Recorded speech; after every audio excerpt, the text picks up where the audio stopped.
نحمده ونصلي على رسوله الكريم اما بعد فاعوذ باللہ من الشیطان الرجیم بسم اللہ الرحمن الرحیم۔ معزز سامعین و سامعات، السلام علیکم ورحمۃ اللہ وبرکاتہ۔ کل میں نے قربانی کے متعلق آپ لوگوں کو کچھ مسائل بتائے اور سارے مسائل بتانا ممکن نہ تھا، اس وجہ سے میں آج پھر آپ لوگوں کو قربانی کے کچھ ایسے مسائل بتاؤں گی جن کو عام طور پر لوگ نہیں جانتے اور لا علمی کی وجہ سے، نہ جاننے کی وجہ سے ان غلطیوں کو کر بیٹھتے ہیں، جس کی وجہ سے وہ گنہگار ہو جاتے ہیں۔ معزز سامعین و سامعات، مجھے امید ہے کہ اس ویڈیو کو بھی آپ لوگ پسند کریں گے اور ثواب کی نیت سے دوسروں تک پہنچائیں گے، جس طرح سے آپ نے ہماری پچھلی ویڈیو کو پسند کیا۔ تو پھر چلیے بلا تاخیر میں اپنے موضوع کی طرف آتی ہوں۔ قربانی کے بعض مستحبات میں آج آپ کو بتاؤں گی۔ قربانی کے لیے مستحب یہ ہے کہ قربانی کا جو جانور ہو وہ خوب فربا یعنی موٹا تازہ ہو، خوبصورت ہو اور بڑا ہو، اور بکری کی قسم میں سے اگر قربانی کر رہے ہوں تو بہتر ہے کہ سینگ والا ہو، مینڈا ہو تو چتکبرا ہو جس کو خسی کر دیا گیا ہو، اور حدیث پاک میں ہے کہ نبی کریم علیہ السلام نے ایسے مینڈے کی قربانی کی جو کہ خسی کیا ہوا تھا۔ ذبح کرنے سے پہلے چھری کو خوب تیز کر لیا جائے اور ذبح کے بعد جب تک جانور ٹھنڈا نہ ہو جائے، اس کے تمام اعضاء سے روح نکل نہ جائے، اس وقت تک ہاتھ پاؤں نہ کاٹیں، کیونکہ اس طرح سے اس کو تکلیف زیادہ ہوگی، اور اگر چھری کو تیز نہیں کریں گے اور اسی طرح سے اگر ذبح کریں گے تو چھری کے تیز نہ ہونے کی وجہ سے ذبح کرنے میں دقت آئے گی اور جانور کو بھی تکلیف زیادہ ہوگی۔ یہ سب چیزیں کرنا منع ہے، اس وجہ سے چھری کو تیز کر لیں اور جب تک جانور کے جسم سے روح پوری طرح سے نکل نہ جائے اس وقت تک اس کے ہاتھ پاؤں نہ کاٹیں اور نہ ہی اس کا چمڑا اتاریں، اور بہتر یہ ہے کہ اپنی قربانی اپنے ہاتھ سے کریں۔ اگر اچھی طرح ذبح کرنا جانتے ہیں تو اپنے ہاتھ سے کریں، اور اگر اچھی طرح نہ جانتے ہوں تو دوسروں کو حکم دے سکتے ہیں کہ وہ ذبح کر دیں، مگر اس صورت میں بہتر یہ ہے کہ قربانی کے وقت آپ وہاں حاضر ہوں، کیونکہ حدیث میں ہے حضور اقدس صلی اللہ تعالی علیہ وسلم نے حضرت فاطمہ الزہرا رضی اللہ تعالی عنہا سے فرمایا، کھڑی ہو جاؤ اور اپنی قربانی کے پاس حاضر ہو جاؤ کہ اس کے خون کے پہلے ہی قطرے میں جو گناہ کیے ہیں سب کی مغفرت ہو جائے گی۔ اس پر ابو سعید خدری رضی اللہ تعالی عنہ نے عرض کی، یا نبی اللہ، کیا یہ آپ کی آل کے لیے خاص ہے یا پھر آپ کی آل کے لیے بھی اور عام مسلمانوں کے لیے بھی ہے؟ آپ نے فرمایا کہ میری آل کے لیے خاص بھی ہے اور تمام مسلمانوں کے لیے عام بھی ہے، یعنی ہر کسی کے لیے یہ ہے کہ جس وقت ان کے نام کی قربانی کی جائے تو وہ وہاں کھڑے ہو جائیں، کیونکہ جیسے ہی جانور کا خون ٹپکے گا ویسے ہی اس بندے کے گناہ معاف ہو جائیں گے۔ اور قربانی کا جانور مسلمان سے ذبح کرانا چاہیے۔ اگر مجوسی یا دوسرے مشرک سے قربانی کا جانور ذبح کرایا تو قربانی نہیں ہوئی، بلکہ یہ جانور حرام اور مردار ہے، اور کتابی سے قربانی کروانا مکروہ ہے۔ کتابی ان لوگوں کو کہتے ہیں جو قرآن مجید کے علاوہ باقی جو کتابیں نازل ہوئی ان میں سے کسی کتاب کو مانتے ہوں، لیکن بس اسی کتاب کو اور اسی نبی کو مانتے ہیں جس پر وہ کتاب نازل ہوئی، جیسے کہ عیسائی ہو گئے تو وہ صرف انجیل کو، جس کو آج بائبل کہا جاتا ہے، اسے مانتے ہیں، اور حضرت عیسیٰ علیہ السلام کو معاذ اللہ رب العزت کا بیٹا قرار دیتے ہیں، تو ان لوگوں کو کتابی کہا جائے گا۔ اگر کتابی سے قربانی کروا لی جائے تو یہ مکروہ ہے، کیونکہ قربانی سے مراد ہے تقرب، یعنی اللہ رب العزت کے لیے ثواب کا حاصل کرنا، یعنی اللہ رب العزت کی خوشی کے لیے ثواب حاصل کرنے کی نیت سے جانور کو ذبح کرنا۔ اس میں کافر سے مدد نہ لی جائے، بلکہ بعض علماء کرام کے نزدیک اس صورت میں بھی قربانی نہیں ہوگی، مگر امام اعظم ابو حنیفہ رحمۃ اللہ علیہ کے ماننے والوں کے نزدیک یہ ہے کہ قربانی تو ہو جائے گی مگر مکروہ ہے۔ اب یہ سوال ہے کہ قربانی کا گوشت کیا کیا جائے؟ تو قربانی کا گوشت خود بھی کھا سکتے ہیں اور دوسروں کو بھی دے سکتے ہیں، بلکہ قربانی کے گوشت میں سے اگر کچھ کھا لیں تو یہ مستحب ہے، اور بہتر یہ ہے کہ گوشت کے 3 حصے کیے جائیں، جس میں سے ایک حصہ فقیر کے لیے ہو اور ایک حصہ اپنے دوستوں احباب اور خاندان والوں کے لیے، اور باقی ایک حصہ جو ہے وہ اپنے گھر والوں کے لیے ہو۔ 3 حصوں میں سے ایک حصہ کو صدقہ کیا جائے جسے 1/3 کہا جائے گا، اور 1/3 سے کم کا صدقہ نہ کریں۔ قربانی کا جانور کافر کو نہ دیں، اور اگر قربانی منت کی ہو تو پھر گوشت کو خود نہیں کھائیں اور نہ ہی مالداروں کو کھلائیں، بلکہ اس کو صدقہ کر دینا واجب ہے۔ اب چاہے وہ منت ماننے والا فقیر ہو یا مالدار ہو، دونوں کا ایک ہی حکم ہے کہ خود اس کو نہ کھائے اور نہ ہی مالداروں کو کھلائے، بلکہ اسے صدقہ کر دے۔ اور اگر میت کی طرف سے قربانی کی ہو تو اس کے گوشت کا بھی وہی حکم ہے کہ خود کھائے، دوستوں احباب کو بھی کھلائے اور فقیروں کو بھی دے۔ ضروری نہیں کہ صرف فقیروں کو سارا گوشت دے دے، کیونکہ یہ گوشت اس کی ملک ہے، یہ سب کچھ کر سکتا ہے۔ اگر میت نے یہ کہہ دیا ہو کہ میری طرف سے جو قربانی دو گے تو اس کو تم لوگ مت کھانا، بلکہ صرف اس گوشت کو صدقہ کر دینا یا غریبوں میں بانٹ دینا، تو اگر اس نے ایسی منت کی ہو تو پھر اس گوشت کو گھر والے نہ کھائیں، اور اگر منت نہیں کی، اگر ایسی وصیت نہیں کی ہے تو پھر آپ اس گوشت کے مالک ہیں، آپ اسے خود بھی کھا سکتے ہیں اور غریبوں میں بانٹ بھی سکتے ہیں۔ قربانی کا چمڑا، اس کی جھول اور رسی اور اس کے گلے میں جو ہار ڈالا جاتا ہے، ان سب چیزوں کو صدقہ کر دیں۔ قربانی کے چمڑے کو خود اپنے کام میں لا سکتے ہیں، یعنی اس کی جانماز بنا لی جائے،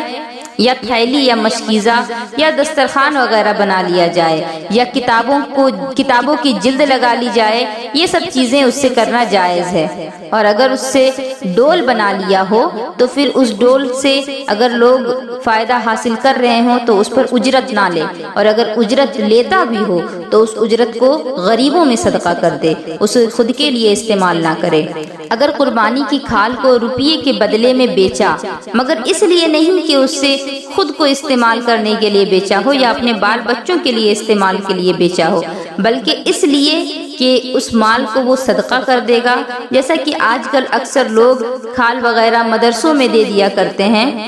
اور کبھی کبھار کھال ہی دے دیتے ہیں، اور کبھی اگر کھال دینے میں دقت پیش آتی ہے تو پھر اس کو بیچ کر روپیہ پیسہ جو بھی بنتا ہے وہ فقیروں کو یا مدارس میں دے دیا جائے تو پھر اس سے کوئی حرج نہیں۔ اگر کوئی یہ چاہے کہ جس نے جانور کو ذبح کر دیا ہے تو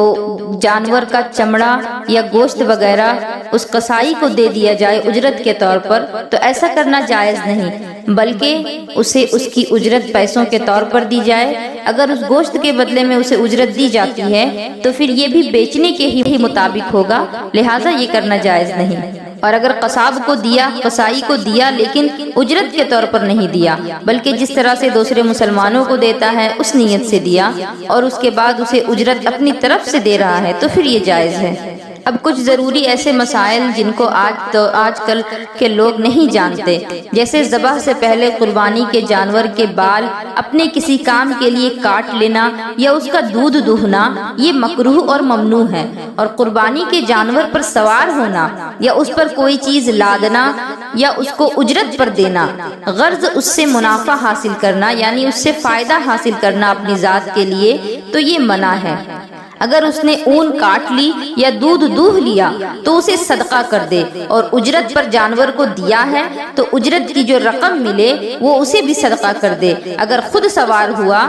یا اس پر کوئی چیز لادی تو اس کی وجہ سے جانور میں جو کچھ کمی آئی اتنی مقدار کو وہ صدقہ کر دے۔ اگر جانور دودھ والا ہے تو پھر اس کے تھن پر ٹھنڈا پانی چھڑکے جس کی وجہ سے دودھ خشک ہو جائے۔ اگر ایسا کرنے پر کام نہ بنے تو دودھ دوہ لیا جائے اور اس دودھ کو صدقہ کر دیا جائے۔ اور اگر جانور کو ذبح کر لیا گیا، اب اس کے بعد اس کے بال نکالے اور اس بالوں کو اپنے کام میں اگر لگاتا ہے تو یہ جائز ہے۔ اسی طرح اس کے تھن میں دودھ تھا تو ذبح کے بعد اگر اس دودھ کو دوہا جائے تو یہ بھی جائز ہے کہ اپنے لیے وہ اس کو استعمال کرے، کیونکہ جو مقصد تھا وہ پورا ہو چکا اور اب یہ پوری طرح سے اس کے ملک میں آ چکا ہے۔ اس وجہ سے ذبح کے بعد وہ بالوں سے بھی فائدہ حاصل کر سکتا ہے اور دودھ سے بھی فائدہ حاصل کر سکتا ہے، جس طرح اس کے گوشت سے فائدہ حاصل کیا جاتا ہے۔ عام طور پر یہ مسئلہ دیکھنے کو آتا ہے کہ قربانی کے لیے جانور خریدا تھا اور قربانی سے پہلے اس کا بچہ پیدا ہوا تو بچہ کو بھی ذبح کر ڈالے، اور اگر بچہ کو بیچ ڈالا تو اس کی جو قیمت ہے اس کو صدقہ کر دے، اور اگر نہ ذبح کیا اور نہ ہی بیچا اور قربانی کے دن گزر گئے تو اس کو زندہ صدقہ کر دے، اور اگر کچھ نہ کیا اور وہ بچہ اسی کے پاس رہا اور قربانی کا وقت پھر سے آ گیا اور یہ چاہتا ہے کہ اس سال کی قربانی میں اسی کو ذبح کرے تو یہ نہیں کر سکتا، اور اگر قربانی اسی کی کر دی تو دوسری قربانی اس پر کرنا لازم ہوگا کہ وہ قربانی ہوئی ہی نہیں اور وہ بچہ ذبح کیا ہوا صدقہ کر دے، بلکہ ذبح سے جو کچھ اس کی قیمت میں کمی ہو اس قیمت کو بھی صدقہ کر دے، کیونکہ جب اس جانور کو خریدا گیا تھا جس کے پیٹ میں یہ بچہ تھا تو اس بچے کو بھی اس کے ساتھ ہی خریدا گیا، لہٰذا اس جانور کو جب ذبح کیا گیا تو اس کے ساتھ ساتھ اس بچے کو بھی ذبح کیا جائے گا، کیونکہ جب اس کی نیت قربانی کی تھی تو اس کے ساتھ جتنی بھی چیزیں ہیں سب قربانی کی جائیں گی، اور اگر قربانی کی اور پیٹ میں سے زندہ بچہ نکلا تو اسے بھی ذبح کر دے اور اسے اپنے کام میں لا سکتا ہے، اور اگر مرا ہوا بچہ ہو تو پھر اس کو دفن کر دے کیونکہ وہ مردار ہے، اس کا کھانا حلال نہیں۔ دو لوگوں نے اپنے اپنے جانور ایک ساتھ رکھے تھے اور ان کو غلط فہمی ہو گئی کہ ہر ایک نے دوسرے کے جانور کو ذبح کر دیا، اپنی بکری سمجھ کر دوسرے کی بکری کو اگر ذبح کر دیا، کیونکہ دونوں بکریاں اگر ایک جیسی تھی جس کی وجہ سے دونوں کو اگر مسٹیک ہو گیا اور اس نے اس کی اور اس نے اس کی جانور کو ذبح کر دیا تو یہ قربانی اسی کی ہوگی جس کی جو بکری تھی، اور چونکہ دونوں سے غلطی ہوئی تھی اس وجہ سے دونوں کی قربانیاں ہو جائیں گی، اور اس صورت میں کسی پر تاوان نہیں بلکہ ہر ایک اپنی اپنی بکری ذبح کی ہوئی کو لے لے اور پھر اسے استعمال میں لائے۔ ایسا ہو سکتا ہے کہ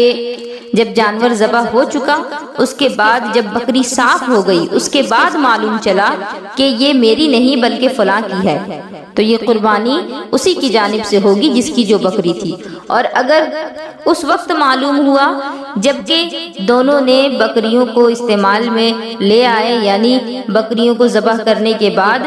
ان کے گوشت کو حصہ کر کے غریبوں میں، رشتہ داروں میں اور خاندان والوں میں بانٹ لیا اور اس کو کھا لیا، تو پھر اب ایک دوسرے سے یہ معافی مانگیں، معاف کر دے تو بہتر ہے، اور اگر معافی پر راضی نہ ہو تو کیونکہ دونوں نے ایک دوسرے کی بکری کے گوشت کو کھایا تھا بغیر اجازت کے تو اس کی گوشت کی قیمت کے برابر صدقہ کریں، کیونکہ قربانی کے گوشت کے معاوضے کا یہی حکم ہے۔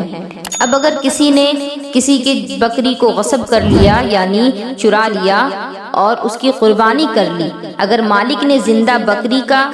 اس شخص سے تاوان لے لیا یعنی بدلہ لے لیا تو قربانی ہو گئی، مگر یہ شخص گنہگار ہے، اس پر توبہ اور استغفار لازم ہے۔ اگر مالک نے تاوان نہیں لیا بلکہ ذبح کی ہوئی بکری لی اور ذبح کرنے سے جو کچھ کمی ہوئی اس کا تاوان لیا تو قربانی نہیں ہوئی۔ ایک شخص کے پاس کسی اور کی بکری امانت کے طور پر تھی اور اس امین نے اس جانور کو قربانی میں دے دیا یعنی اس بکری کی قربانی کر دی، تو یہ قربانی صحیح نہیں ہوگی، نہ اس مالک کی طرف سے اور نہ ہی اس امین کی طرف سے جس کے پاس وہ بکری رکھی گئی تھی۔ اگرچہ مالک نے اپنی بکری کا تاوان یعنی بدلہ اس امین سے لے لیا ہو، اسی طرح اگر کسی کا جانور اس کے پاس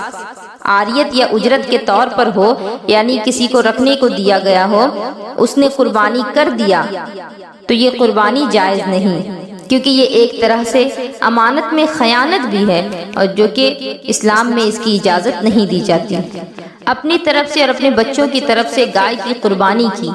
اگر وہ بچے نابالغ ہیں تو سب کی قربانیاں جائز ہے، اور اگر بچے بالغ ہیں تو سب لڑکوں نے اگر کہہ دیا کہ ہماری اجازت ہے تو پھر یہ قربانی صحیح ہے، اور اگر انہوں نے کہا نہیں یا بعض نے نہیں کہا تو پھر کسی کی بھی قربانی جائز نہیں ہوگی۔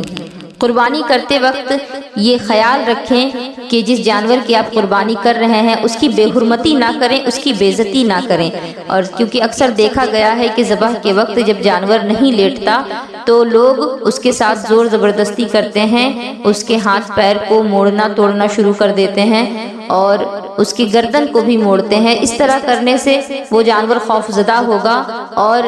یہ لوگ گنہگار ہوں گے۔ لہٰذا بہتر یہ ہے کہ اس جانور سے پیار سے پیش آئیں، محبت سے پیش آئیں اور جتنا اچھا ہو سکے اچھے طریقے سے اس کو لٹائیں، تاکہ اسے ایسا محسوس نہ ہو کہ اس کے ساتھ زیادتی کی جا رہی ہے، کیونکہ یہ جانور آپ کو قیامت کے دن پل صراط سے پار ہونے میں مدد کرے گا۔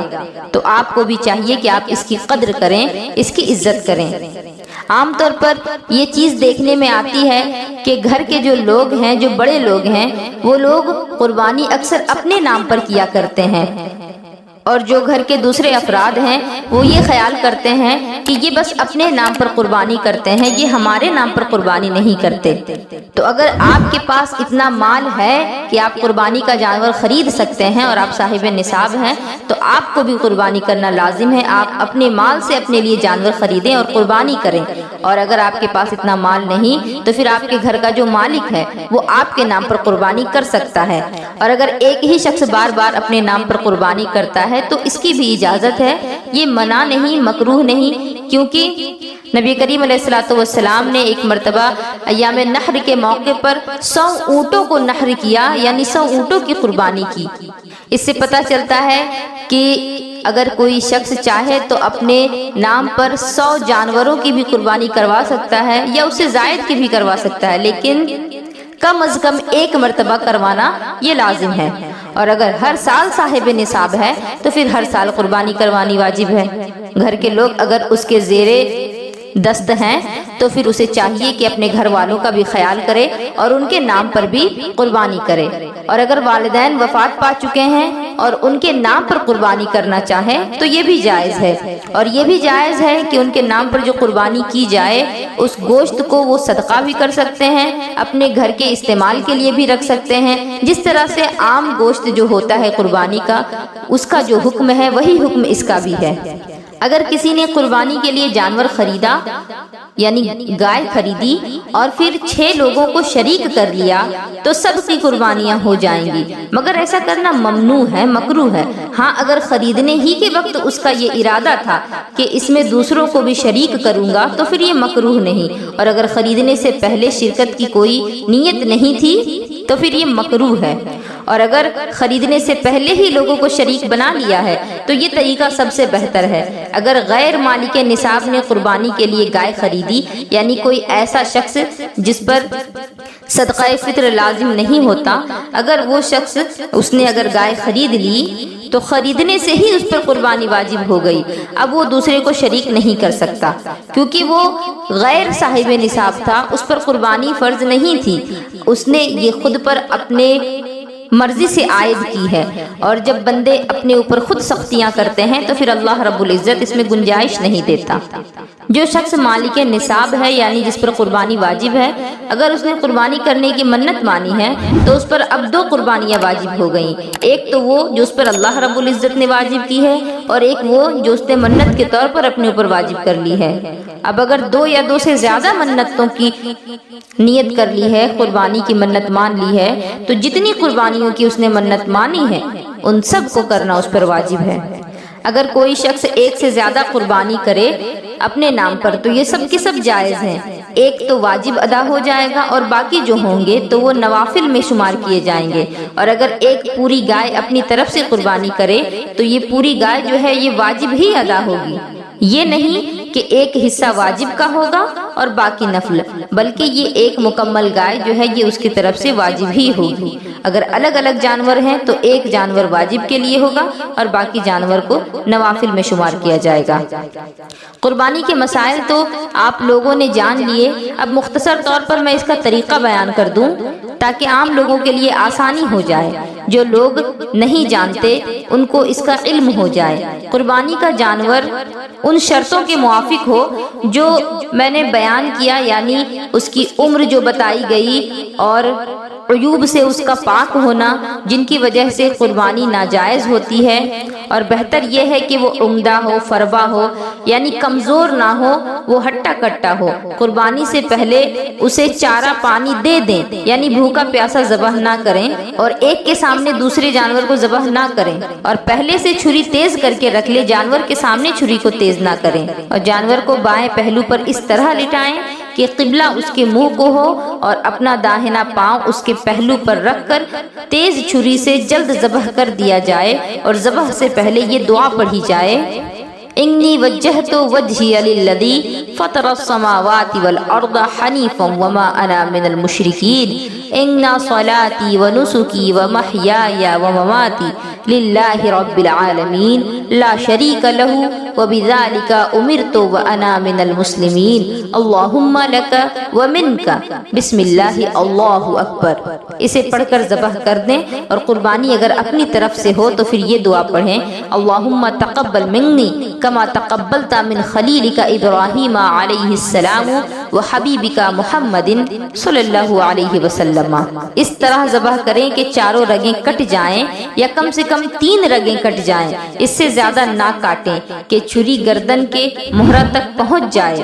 کیونکہ یہ بے وجہ کی تکلیف ہے، کیونکہ مقصود جو ہے وہ خون نکلنا ہے، پورا سر نہیں کاٹنا۔ اور پھر جب جانور ٹھنڈا نہ ہو، یعنی جب تک کہ اس کی روح پوری طرح سے نہ نکل جائے، اس کے ہاتھ پاؤں وغیرہ نہ کاٹیں، اس کی کھال نہ اتاریں، اور ذبح اگر کسی دوسرے کی طرف سے کر رہے ہوں تو منی کے جگہ من کا لفظ استعمال کریں، اور اس کے بعد اس شخص کا نام لیں۔ اور اگر گائے یا اونٹ وغیرہ ذبح کر رہے ہیں جس میں لوگ شریک ہیں تو 7 شریکوں کو گوشت تقسیم کیا جائے، برابر برابر وزن کر کے، صرف اندازے کے حساب سے گوشت تقسیم نہ کیا جائے۔ قربانی کے بعد جو اس کا چمڑا ہوتا ہے، اس چمڑے کو اپنے استعمال میں بھی لا سکتے ہیں، یا پھر کسی نیک کام کے لیے مسجد یا مدرسے وغیرہ میں بھی دے سکتے ہیں، یا کسی فقیر کو دے سکتے ہیں۔ جن کے نام پر قربانی ہو رہی ہو تو بقرعید کے دن وہ شخص سب سے پہلے جو چیز کھائے تو وہ اس جانور کا گوشت ہی کھائے، اس سے پہلے کوئی چیز نہ کھائے، کیونکہ یہ مستحب ہے۔ اور اگر اس کے خلاف کوئی کرے تو اس میں کوئی حرج بھی نہیں، بلکہ یہ مستحب ہے کہ پہلے جو چیز کھائے تو وہ اس جانور کا ہی گوشت ہو۔ معزز سامعین و سامعات، مجھے امید ہے کہ یہ بیان آپ کو پسند آئے گا، اور یہ آپ سبھی کے لیے نفع بخش ثابت ہوگا، اور میری آپ سے یہ امید ہے کہ آپ میرے اس بیان کو زیادہ سے زیادہ لوگوں تک ثواب کی نیت سے پہنچائیں، تاکہ آپ کو بھی اس کا ثواب ملے، اور باقی جو لوگ اس کو دیکھیں وہ بھی اس مسئلے کو سمجھ سکیں اور پھر صحیح ڈھنگ سے قربانی کریں۔ وآخر دعوانا ان الحمد للہ رب العالمین وما علینا الا البلاغ۔ السلام علیکم ورحمۃ اللہ وبرکاتہ۔